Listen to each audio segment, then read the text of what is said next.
Ride the signal through the unknown. This is the cryptic current. In UFO, the pre-war city of Turkey, a legend like this still circulates. Humans today are not the first civilization on Earth. Before us, Earth had many other civilizations. But after developing to a certain stage, they were all destroyed for some reason. The lucky survivors of the disaster preserved the flame of civilization, built temples, and passed knowledge to the newly emerging civilization. 10 kilometers from the outskirts of UFO City, there is an ancient temple from 12,000 years ago. Understanding of humanity, making experts reconsider the origins of human civilization. That is the Göbekli Tepe stone complex. In the Göbekli stone complex, Pillar 43 is carved from a giant stone into a T-shaped structure. On it is carved a large vulture, so it is also called the vulture stone. From an artistic perspective, the carving technique on the stone is quite primitive, but through expert decoding, this stone slab hidden for tens of thousands of years reveals a great danger that modern humans are facing.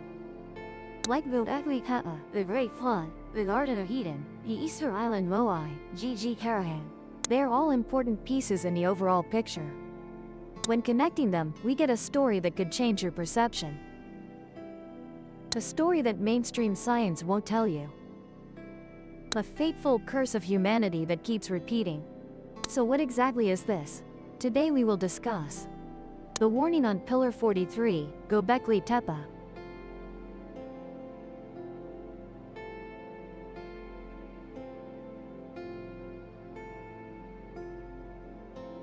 Hello everyone, I am Miss Ruby. In southeastern Turkey, there is a city called Şanlıurfa. In 1988, a local farmer accidentally discovered a stone statue with a strange shape at a location called Potbelly Hill. This area once had a complex of tombs and a military outpost from the Byzantine Empire era, also known as the Eastern Roman Empire. Therefore, the discoverer of the stone carving regarded it as a familiar artifact and handed it over to the UFO City Museum. And the museum director, casually, placed it in the Byzantine period exhibition room. In 1994, Klaus Schmidt, a German archaeologist, came to the UFO museum. Schmidt was still researching ancient Middle Eastern civilization. At that time, he was excavating another site in Turkey. When Schmidt stood before the stone carving from Potbelly Hill, his eyes lit up. The head of the carving resembles a lion, the neck and body resemble a human, and the lower part resembles a baby. Schmidt was very familiar with Byzantine culture. At first glance, he knew immediately, this was definitely not Eastern Roman style. Nor did it match any known civilization ruins. This was an unexplored field. Thinking this, Schmidt's heart filled with joy, because discovering an unknown field is the most exciting thing in archaeological work. Schmidt hurriedly found the museum director to ask where the statue came from. The director replied, "Oh, it was discovered in the Potbelly Hill area." And so Schmidt hastily gathered simple archaeological equipment and sought out the farmer who had discovered the stone carving. With this person's guidance, Schmidt rushed straight to Potbelly Hill without stopping. After preliminary survey, he judged that beneath the hill contained something very large. 1 year later, in 1995, Schmidt obtained permission from the Turkish government and led an archaeological team to excavate at Potbelly Hill. This time, they unearthed one of the greatest archaeological wonders of the 21st century, Göbekli Tepe. And he dedicated the rest of his life to this place. Big Belly. The hill was named this because from a distance, the stone circles resemble a distended human belly. The hill is 15 meters high, covers 8 hectares, and contains at least 20 closely packed circular stone arrangements under. To date, 8 stone areas have been excavated.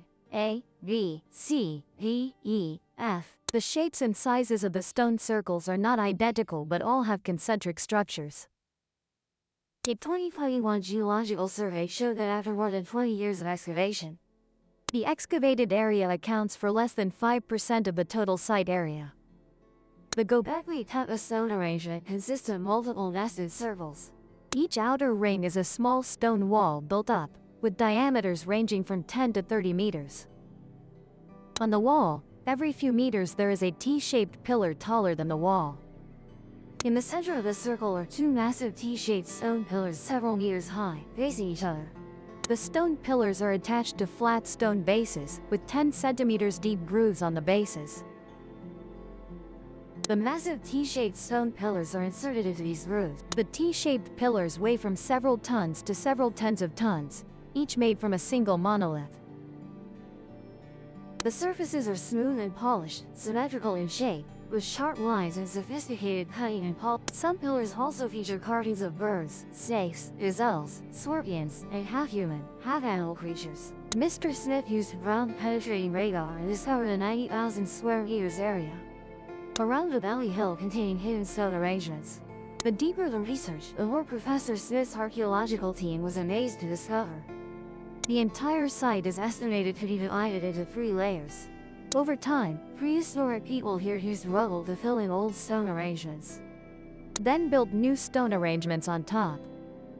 The deeper down, the larger the T-shaped pillars, reaching up to 5.5 meters high and weighing 16 tons.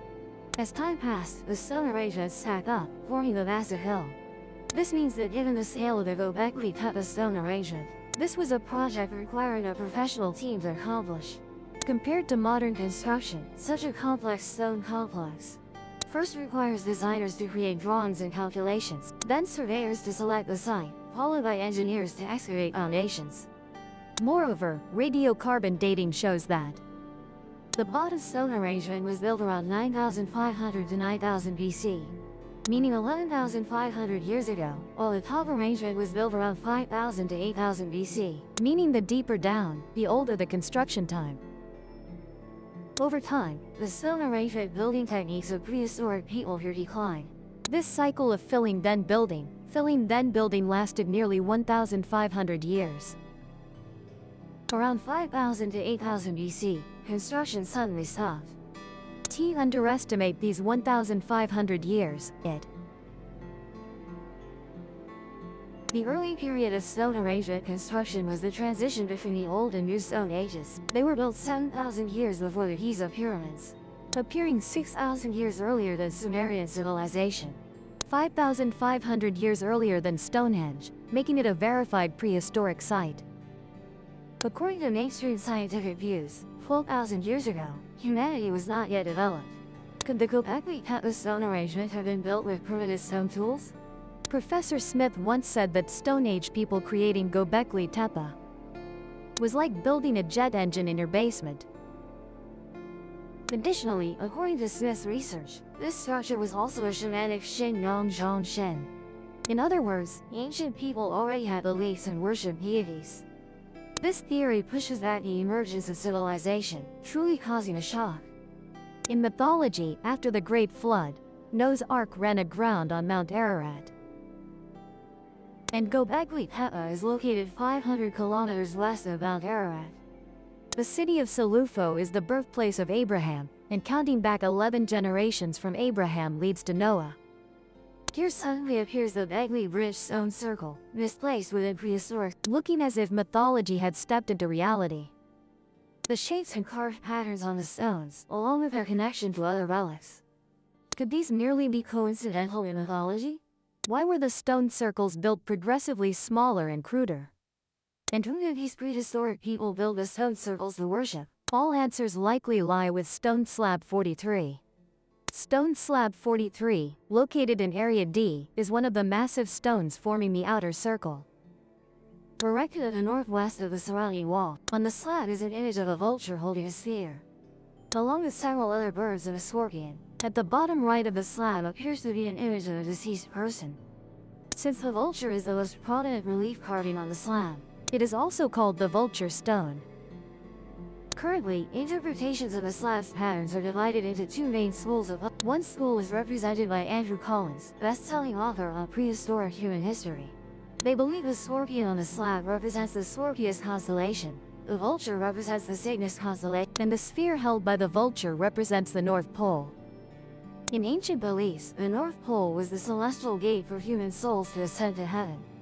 Through the arrangement of the Scorpius constellation, Cygnus constellation, and the North Pole, we can determine a specific timeline, which is 9,600 BC. This strangely coincides with the beginning of the Göbekli Bridge stone circle's construction. In other words, Stone Slab 43 uses an astronomical chart to record a specific moment. Andrew Collins also discovered, according to his reasoning, the vulture's eye precisely marks the position of the brightest star in Cygnus, Deneb. To the east of stone slab 43 in Area D, there is a stone. Collins believes this stone was used for astronomical observation. Looking from the T-shaped pillar at the center of the stone circle toward this hole, Deneb can be seen. However, the other school, represented by Graham Hancock, also a best-selling author on historical archaeology, disagrees with Collins' viewpoint. Although Hancock also believes these symbols use astronomy to represent a specific time. He argues that the vulture's shape actually better matches the Sagittarius constellation. The sphere on the vulture's wing symbolizes the sun. The bird at the upper right is the Atwila constellation. The half-bird showing only head and neck at the bottom is the Libra constellation. If arranging the constellations and sun in this layout, we get another timeline, which is 10,950 BC. Yet this time is 1,500 years earlier than the stone circle's construction began. Why would the ancient people of Bakri use the stone circle to record this year? Hancock says it's because a major prehistoric natural disaster occurred then. Stone slab 43 is precisely a record of this disaster. The headless human figure at the slab's base symbolizes those who perished in the disaster. Begley Bridge stone slab 56 also depicts animals fleeing during the catastrophe. It seems Hancock's interpretation sounds slightly more reasonable. As for what the prehistoric natural disaster Hancock mentioned actually was, we haven't discussed that yet. S. Andrew Collins. Are both perhaps overinterpreting? Using stars to represent dates requires extremely rich astronomical knowledge. Could prehistoric people 12,000 years ago have achieved that? Is the correspondence between the symbols on seal number 43 and the constellations merely a random coincidence? The answer likely exceeds your imagination. High probability suggests this might not be a coincidence. Prehistoric humans who built Stonehenge at Göbekli likely possessed incredible astronomical knowledge, similar to the later Mayan civilization. The second layer of Stonehenge once excavated a square area named the Ancient Lion Structure, perfectly corresponding to the Earth's geographic north and south poles. This ancient lion structure is also considered the first structure on Earth with perfect north-south alignment. The north and south we commonly refer to in daily life are actually the magnetic north and south poles. Magnetic north and south poles do not completely coincide with geographic north and south poles. Magnetic north and south poles change with Earth's magnetic field variations, while geographic north and south poles are fixed. The geographic North Pole, also known as the Arctic, is simply the starting point of all longitude lines on Earth. Determining the North Pole's location is extremely difficult. Today humans must use satellites for precise positioning. In an era without satellites, prehistoric people wanting to determine the North Pole's direction, the only possible method was astronomical observation. Another famous ancient structure corresponding to the North Pole direction is the Giza Pyramid. The pyramid's four sides correspond to geographic east, west, south, and north directions, with deviation not exceeding 3/16 of a degree. However, ancient Bakri Stonehenge predates the Giza Pyramid, nearly 7,000 years earlier. Returning to the time calculated by Mr. Hancock, 10,950 BC, history-loving viewers probably recognized. This year is precisely the start of the Younger Dryas event. Geological research shows that around 12,900 years ago, Earth was warming at the end of the Ice Age. Suddenly experienced an out-of-orbit event. After the Ice Age ended around 17,000 years ago, Earth began warming. Glaciers in the poles, North America, and Northern Europe gradually melted. The southern hemisphere scene was warm with blooming flowers, but suddenly around 12,900 years ago, approximately 10,900 BC, global average temperature dropped sharply by 7 to 8 degrees. Temperatures in Greenland and North America even dropped over 15 degrees. Large mammals like North American mammoths, saber-toothed tigers, giant sloths, went extinct instantly, with low temperatures lasting over 1,300 years. This is the Younger Dryas event, or the famous Young Dryas event. This name originates from geologists discovering remains of Dryas flowers, which only grow in cold regions, in sediment layers of some warm European areas. In earlier sediment layers, two similar discoveries were made, called the Old Dryas and Middle Dryas events. Coincidentally, the end period of the Young Dryas event coincides with the start year of building Stonehenge at Beckley. If the carvings on stele number 43 truly correspond to the start of the Young Dryas event, then why did the Beckley people choose exactly this event to record? Regarding the cause of the Young Dryas event, to this day in academic circles, there is still no unified conclusion. Some popular hypotheses include the natural climate change theory, the interrupted thermohaline circulation theory, the meteorite impact theory. The recently concerned hypothesis is the meteorite impact theory. This hypothesis suggests that 12,900 years ago, one or multiple meteorites struck the Greenland ice sheet and Laurentide ice sheet covering Canada at that time. The heat and pressure generated from the explosion instantly melted glaciers, releasing large amounts of fresh water into the North Atlantic, causing sea levels to rise rapidly. The collision also created continuous dust, blocking the sun and lowering temperatures, ultimately causing a massive impact on the climate. Data from Greenland ice layers shows that when the Younger Dryas event occurred, the rate of ice accumulation in Greenland sharply decreased. Sodium dust concentrations and elements in the ice layers indicate increased storms. This best fits the impact hypothesis of the event. This is why flood myths exist in mythologies worldwide, because this great flood actually occurred. Among them, descriptions in American mythology best match the situation, speaking about the catastrophic end of humanity's fourth solar era. After a cataclysmic great flood receded, it was followed by a prolonged period of darkness. The sun disappeared from the sky, and the land was shrouded in gloom. Worse yet, some scholars suggest the object that hit Earth wasn't a rocky comet, but a series of icy comets. The core of these icy comets is still hard rock or metal, while the outer surface is covered by a thick layer of ice. The ice melting during impact brought massive amounts of water, causing unstoppable flooding. In November 2018, an international scientific expedition team led by geologists from the University of Copenhagen announced that beneath the Hiawatha Glacier in northwest Greenland, they discovered a large impact crater 31 kilometers in diameter. This is the first impact crater discovered beneath Earth's ice sheet.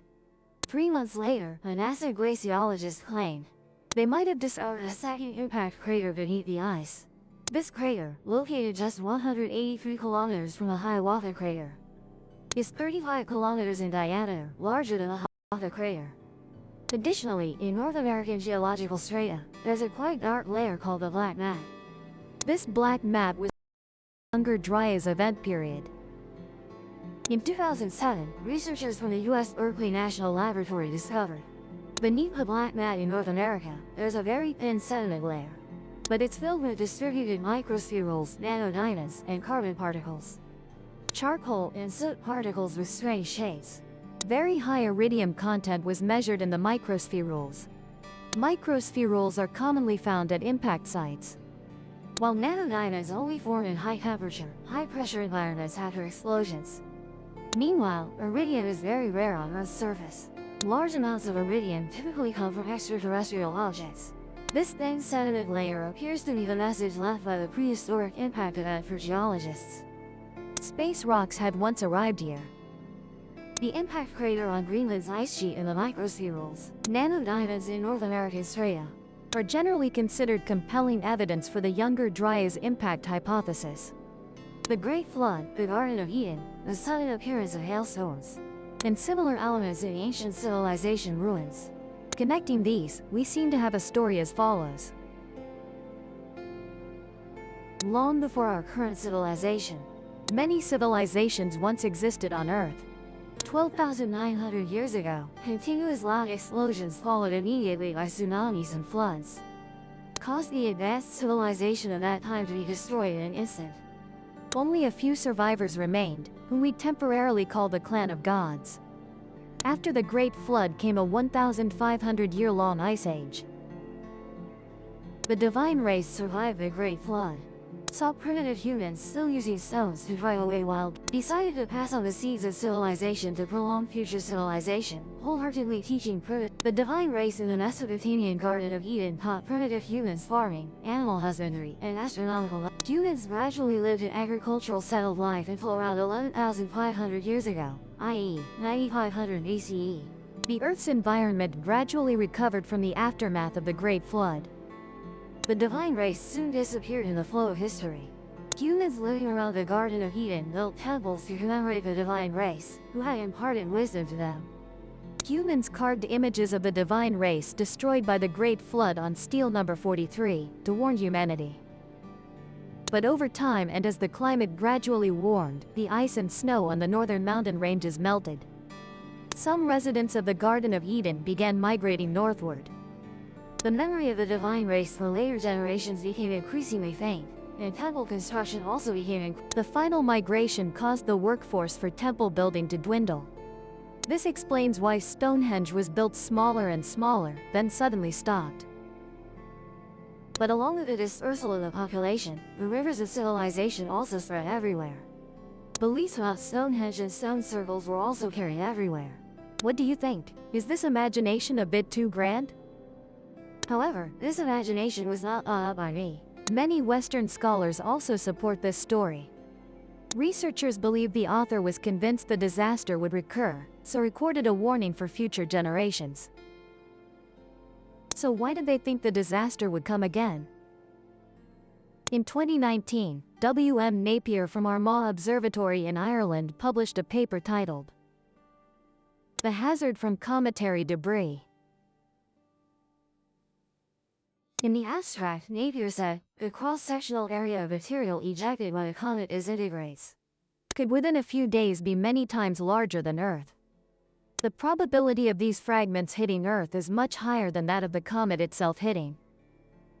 In the article, Napier specifically mentioned the comet first observed in 1786, Comet Encke. There is evidence suggesting Comet Encke was once part of a giant comet about 100 kilometers in diameter. This comet disintegrated around 20,000 years ago, becoming today's Comet Encke, along with some large comet fragments and dust. When Earth passes through these comet fragments, it can be observed from the ground, looking like a meteor shower emanating from the constellation Forest. Therefore, these fragments are often called the Taurid meteor stream. Although there is no evidence yet that Comet Encke itself and its fragments caused the Younger Dryas event. However, Napier believes the cause of the Younger Dryas event was certainly due to the disintegration of a similar giant comet. A large comet during disintegration can produce one or more short-lived tropical cyclones, its power far exceeding human imagination.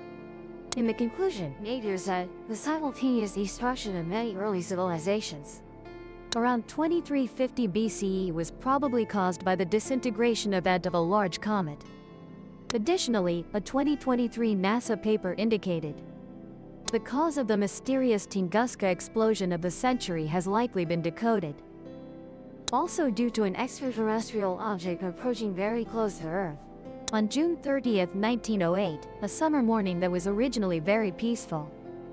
In the sky over Siberia, Russia, a dazzling bright sphere suddenly appeared.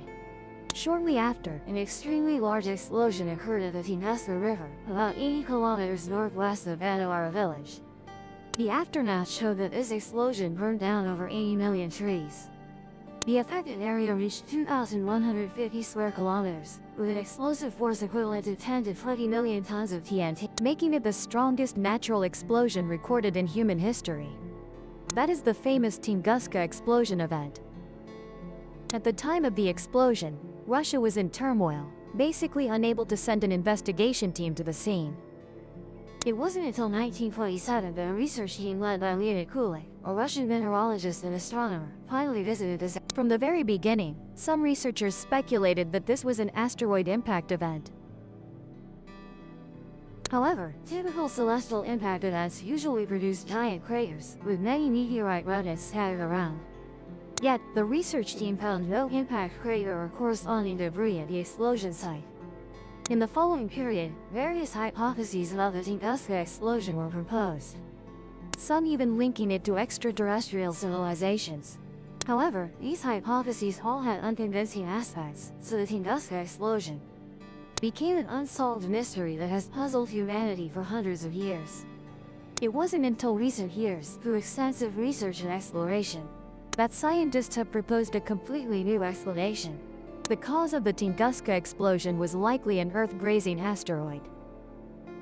It's called an Earth-grazing asteroid is because this small celestial body didn't, but rather skid across the Earth's surface. The collision when the Earth-grazing asteroid entered the atmosphere was quite small, and if its speed could escape Earth's gravity, the small celestial body would return to space. This explains why no meteorite debris was found at the Tunguska explosion site.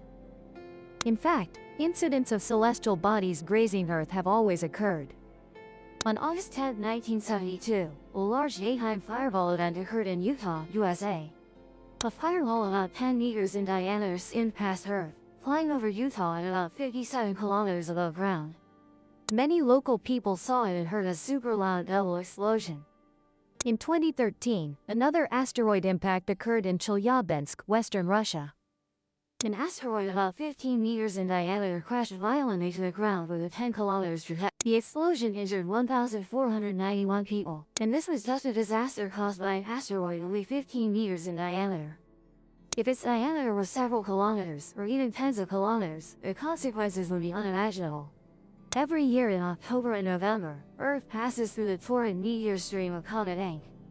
Meteor showers are very romantic, but who knows when romance might turn into the next disaster. The warning on seal number 43 of the Comet sonar array has not been lifted. The scary thing is that October is just a few days away. If one day, a giant fireball also appears above our heads, night turns to day, we wouldn't have time to think about anything before this civilization might have already ended. Thousands of years later, what records would the next civilization leave about us on stone stels?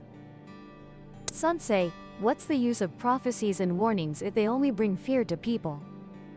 But do you think spreading fear isn't the purpose? The purpose is to help us cherish the present more. Improve the quality of spiritual life, live with proper meaning, who knows, everything might change. And terrifying fear would never exist again.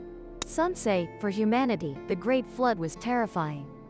While people still doubt the authenticity of events recorded by ancient people. Can you imagine, the Great Flood to humans is just like a water faucet to ants enjoying a sumptuous meal. I wonder what you think about this. Please share your thoughts in the comments section below the video. And let's pause our sharing for today here. If you find this video or the content on our Mr. D channel truly helpful, please share it with a friend to explore together. Thank you very much, goodbye and see you next time. Subscribe to the Gian Migo channel so you don't miss exciting videos.